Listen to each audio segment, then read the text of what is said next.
나는 두려움보다 내 앞을 막는 분노를 좀 더 심각하게 받아들이기로 했다.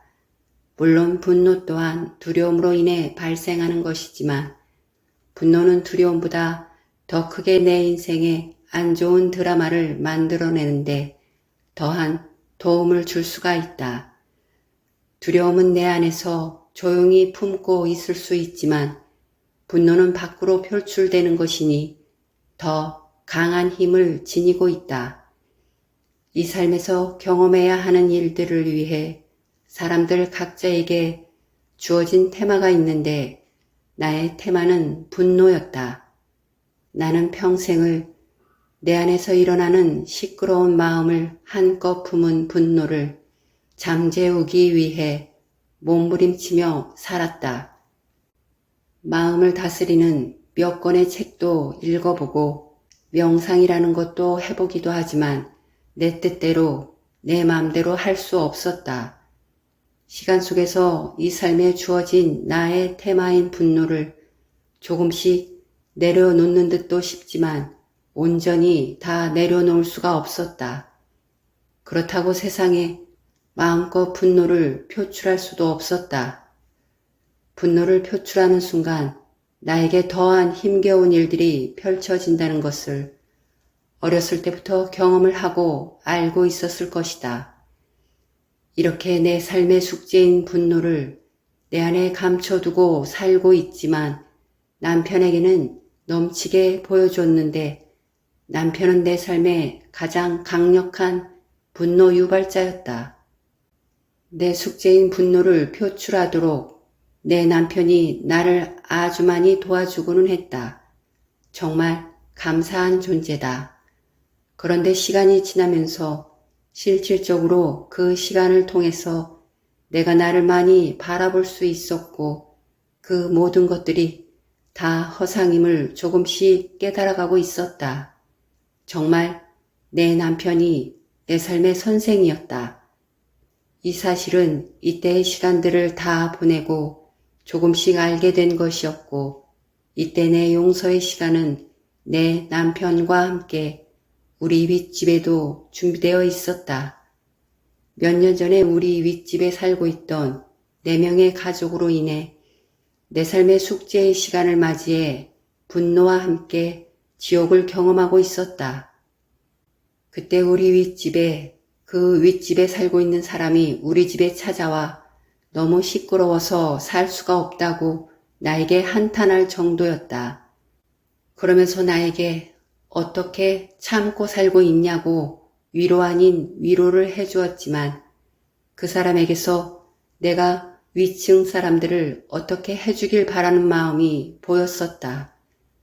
하지만 그때도 나는 그 시간들이 내 용서의 시간임을 알고 있었기에 그저 용서와 사랑의 기도로 견뎌낼 수밖에 없었다.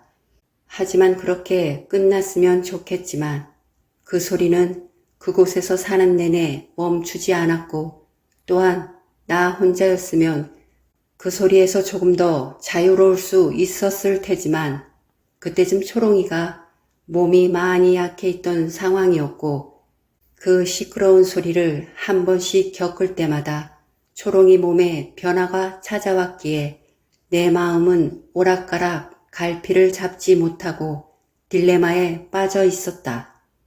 그렇게 나름 도를 닦고 있는 상황 속에서 어느 날 갑자기 내가 전자기장에 조종당하는 듯 싶은 순간에 그러니까 내 상태가 정상적이지 않을 때 분노가 터져 표출될 때면 그런 내 모습에 초롱이가 힘들어하거나 나에게 안 좋은 상황들이 펼쳐지거나 내 몸의 변화가 찾아왔다.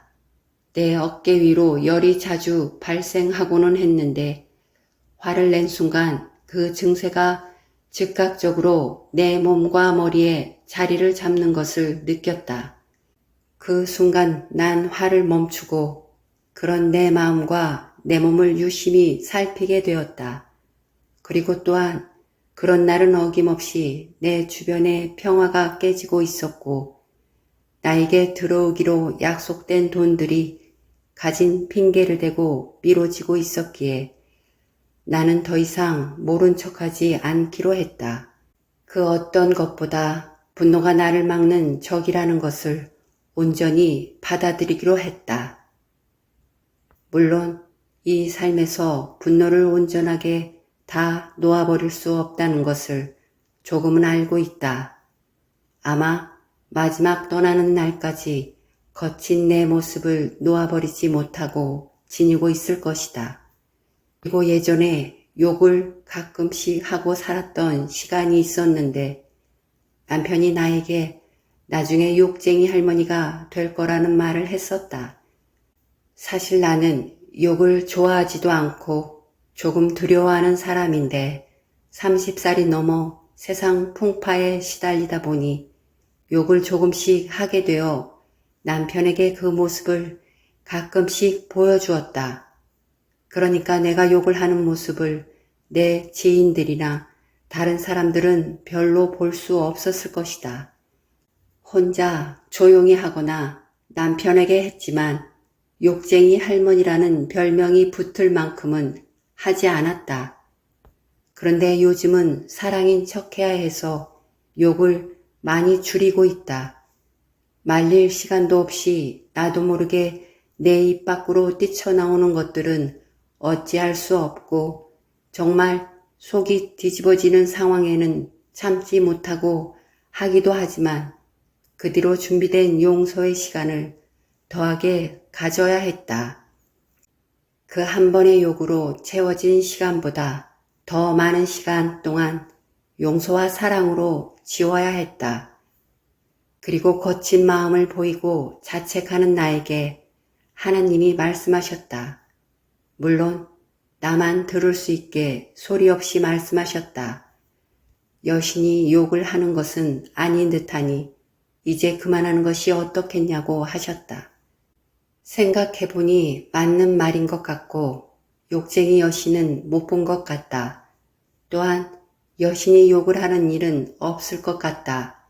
사랑인 여신의 뜻을 방해하는 존재는 없을 테니 여신이 화낼 일도 없고 욕을 할 일도 없을 것이다.